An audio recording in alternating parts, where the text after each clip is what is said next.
Hello everyone, welcome back to my channel. Today we will discuss about Unit 1 of 3rd semester Pathology, that is Introduction to Pathology. In this video, we will discuss about Introduction, Importance of Study of Pathology and General Terminologies of Pathology. Now we will discuss about Introduction. Word pathology is derived from Greek word pathos plus logos. Pathos means disease and logos means study. Means pathology is study of diseases. Or we can say that pathology means study of structural and functional diseases.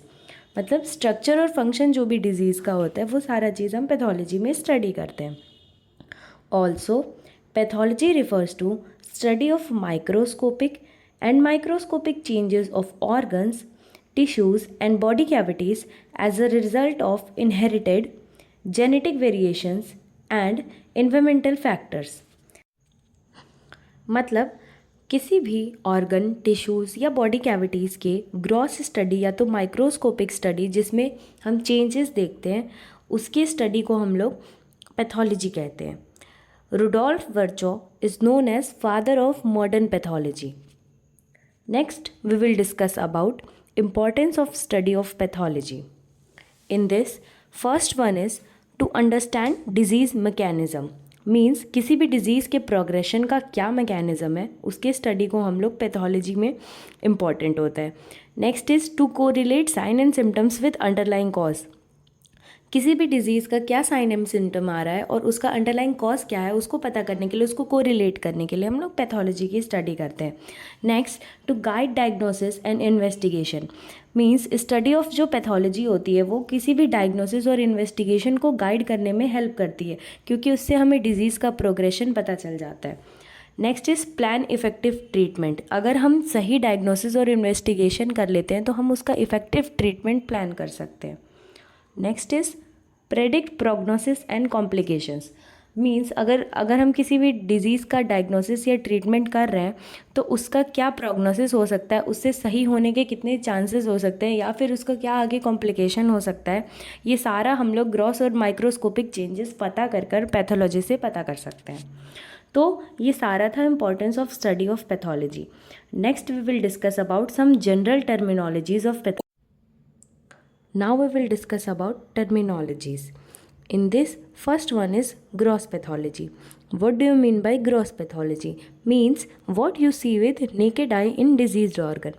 मतलब कोई भी diseased organ है उसमें हम लोग अपनी naked eye से क्या क्या चेंजेस देख रहे हैं उसको हम लोग ग्रॉस पैथोलॉजी कहेंगे. मतलब उसके आउटर सरफेस पे हम क्या चेंजेस देख पा रहे हैं अपनी नेकेड आई से उसको हम लोग ग्रॉस पैथोलॉजी कहेंगे. Next is histopathology. Means study of disease under microscope. अब हिस्टोपैथोलॉजी का मतलब है कि कोई वही सेम ऑर्गन का हम इंटरनल स्ट्रक्चर देख रहे हैं या उसको माइक्रोस्कोप में अंदर रख के देख रहे हैं तो उसको हम लोग हिस्टोपैथोलॉजी कहेंगे. Next is necrosis. Necrosis refers to death of cells या टिश्यूज़. मतलब कोई भी अगर ऑर्गन में जो भी सेल्स हैं या टिश्यूज़ हैं अगर उनकी डेथ हो रही है तो उसको हम लोग नेक्रोसिस कहेंगे. अगला होता है atrophy. Atrophy is decrease in the size of cell, tissue और ऑर्गन. मींस ये अगर कोई सपोज करो ये कोई सेल है, इसके अगर साइज़ में डिक्रीज़ हो रहा है, ये टिश्यू या साइज़ ऑफ ऑर्गन में डिक्रीज़ हो रहा है, इसको हम लोग एट्रोफी कहेंगे. वेयर एज अगर इसके साइज़ में नॉर्मल से इंक्रीज़ हो गया तो उसको हम लोग हाइपरट्रॉफी कहेंगे. वही सेम चीज़ यहाँ दी है. Hypertrophy refers to increase in size of cells और ऑर्गन. Next is metaplasia. अब मेटाप्लेजिया से पहले एक टर्म आता है वो उसका नाम क्या है, hyperplasia. Hyperplasia refers to increase in number of cell. जैसे हमने यहाँ पे हाइपरट्रॉफी देखा था उसमें क्या था, नॉर्मल सेल की साइज़ थी उसकी साइज़ इंक्रीज़ हो रही है. वेयर एज जो हाइपरप्लेजिया होता है उसमें उसी सेल का नंबर इंक्रीज़ होगा. जैसे अगर वो 1 है तो 2 3 4 हो जाएगा. तो hypertrophy refers to increase in size of the cell and hyperplasia refers to increase in the number of cell, whereas metaplasia refers to one type of cell changes into another type. Means इसमें क्या होगा, एक अगर कोई cell है वो squamous shape की है और वो क्यूबॉइडल में चेंज हो रही है, मतलब एक कोई सेल की टाइप दूसरे में चेंज हो रही है, उसको हम लोग मेटाप्लेजिया कहते हैं। Next we will talk about dysplasia. Dysplasia means इसी सेल का एक तो नॉर्मल ग्रोथ पैटर्न था, अगर ये एबनॉर्मली ग्रोथ करने लगे किसी एक स्पेसिफिक में, हाँ एबनॉर्मल ग्रोथ अगर इसकी होने लग रही है तो उसको हम लोग डिस्प्लेजिया कहेंगे। Next is granuloma. अब ग्रैनुलोमा क्या होता है? ग्रैनुलोमा एक type of chronic inflammation seen होता है, जो किससे बना होता है? ये एक ऐसा मास होता है जो मैक्रोफेजेस और जाइंट सेल से मिलके बना होता है, और मेनली हमें टीबी के केसेस, ट्यूबरक्लोसिस के केसेस में देखने को मिलता है। तो ग्रैनुलोमा एक ऐसा टाइप ऑफ क्रोनिक इन्फ्लामेशन होता है जो मैक्रोफेजेस और जाइंट सेल से बना होगा और हमें टीबी के केसेस में देखने के लिए मिलेगा। Next is forensic means autopsy और पोस्टमार्टम फाइंडिंग, जो भी हम लीगल एस्पेक्ट्स के लिए यूज़ करते हैं उसकी स्टडी को हम लोग फॉरेंसिक स्टडीज़ कहते हैं। Okay, so these were all for topic of today.